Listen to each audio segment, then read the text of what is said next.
dari kelompok 7 yang beranggotakan 5 orang. Saya Direktur Landari dari NIM 169. Nama saya Alfred Akbar dari NIM 179. Saya Manajer GAI Puspitasari dari NIM 161. Saya dari Kusina dari NIM 174. Saya Muhammad Ilham Fadli dari NIM 186. Kami mendapatkan tugas manajemen penjualan yaitu bertema budidaya. Dan kelompok kami mengambil budidaya jamur tiram. Di sini saat ini ada di sini satu produk dan di mana jamur ini memiliki bentuk seperti cangkang merah dan sering disebut sebagai jamur tiram.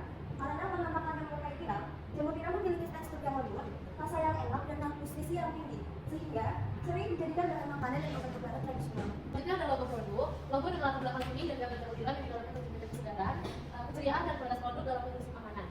Terutama yang berkaitan dengan jamur tiram, warna kuning melambangkan kecerahan dan kehangatan, sementara gambar jamur tiram yang jelas menegaskan identitas produk. Secara spesifik, logo tersebut menekankan komitmen terhadap produk berkualitas, segar dan bergizi, menciptakan kesan menarik bagi pelanggan. Dalam pembuatan suatu produk, jika yang pertama agar paham tentang teknik apa saja yang digunakan dalam membudidayakan jamur tiram agar efektif dan efisien.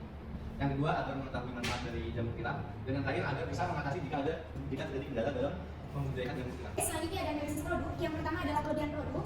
Ada kelebihan manfaat jamur tiram, yaitu yang pertama ada jamur tiram dapat menjadi sumber protein alternatif karena mengandung 9 asam amino esensial, dan yang kedua jamur tiram juga dapat dijadikan sebagai suplemen yang bagi para pelaku diet. Selanjutnya yang ketiga adalah selain sebagai protein alternatif, jamur tiram juga bisa dijadikan sebagai makanan alternatif yang baik, khususnya bagi para penganut vegetarian dan juga penderita kolesterol tinggi.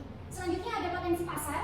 Potensi pasar yang kita pakai itu ada orang dewasa, terutama ibu rumah tangga yang ingin memasak makanan yang sehat untuk keluarganya. Selanjutnya ada restoran atau kafe yang memiliki menu makanan jamur tiram. Selanjutnya ada pasar makanan organik yang menjual tumbuh-tumbuhan herbal. Oke, yang ketiga ada persaingan di industri budidaya jamur tiram. Sudah sangat ketat dengan banyaknya petani yang berlomba-lomba untuk menawarkan produknya. Oleh karena itu, penting untuk memikirkan strategi pemasaran dan diferensiasi produk yang dapat membedakan jamur tiram kami dari pesaing lainnya. Selanjutnya yang keempat ada strategi pemasaran yang kami pakai. Yang pertama adalah branding yang menarik dari produk kami. Yang kedua ada pemasaran digital dengan menggunakan media sosial. Dan yang ketiga ada uji coba dan pengembangan. Analisis SPOT. Lalu masuk kita distance dengan permintaan jamur tiram yang tinggi karena memiliki nilai gizi dan keserbantunan kulinernya. Lalu masuk di fitness, budidaya jamur memerlukan kondisi yang steril dan kontaminasi oleh jamur atau bakteri selain dapat merusak keseluruhan produk, sehingga dapat menyebabkan kerugian dalam finansial. Lalu masuk di opportunity, seiring dengan semakin sadarnya konsumen terhadap kesehatan, permintaan akan makanan bergizi dan makanan organik seperti jamur tiram kemungkinan besar akan meningkat, sehingga memberikan peluang bagi pertumbuhan pasar.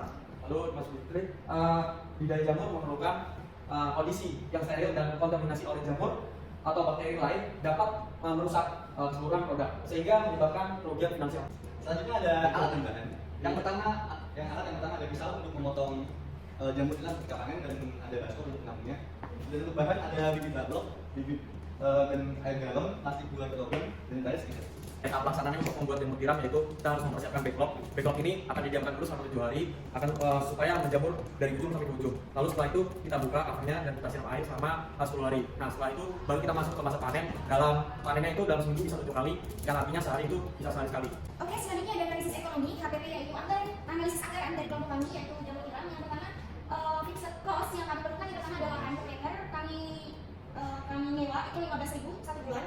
Selanjutnya ada plastik 2 kilo yang kami pakai. Kemudian selanjutnya ada variable cost untuk 1 bulan penjualan jamur tiram, yaitu yang pertama ada bibit backlog yang kami pakai yaitu 16 bibit backlog nantinya, dan satu bibit backlog itu seharga 3.000. Selanjutnya yang kedua kita memakai air galon agar mudah dihitungnya. Selanjutnya ada stiker dan logo. Dengan penghitungan dari kelompok kami, jamur tiram sendiri kami akan menjualnya dengan berat 250 kg dengan seharga 8.000. Jadi untuk pendapatan kita dalam sebulan itu 8.000 dikali 56.000 yaitu 448.000. Dan laba yang kita dapatkan yaitu dalam sebulan 322.000. Kesimpulan dari budidaya jamur tiram ini adalah kegiatan menjanjikan secara ekonomi dan lingkungan dengan menggunakan bahan organik sebagai media tanam. Budidaya jamur tiram tidak hanya menghasilkan produk yang bergizi, tetapi juga membantu dalam pengelolaan limbah pertanian. Meskipun ada tantangan seperti pengelolaan penyakit dan kebersihan lingkungan, dengan perhatian yang tepat, budidaya jamur tiram dapat menjadi sebuah pendapatan yang stabil dan berkelanjutan bagi petani, serta menyediakan alternatif pangan yang sehat bagi konsumen. Sekian dari kelompok kami, kurang lebihnya kami mohon maaf. Terima kasih. Wassalamualaikum warahmatullahi wabarakatuh.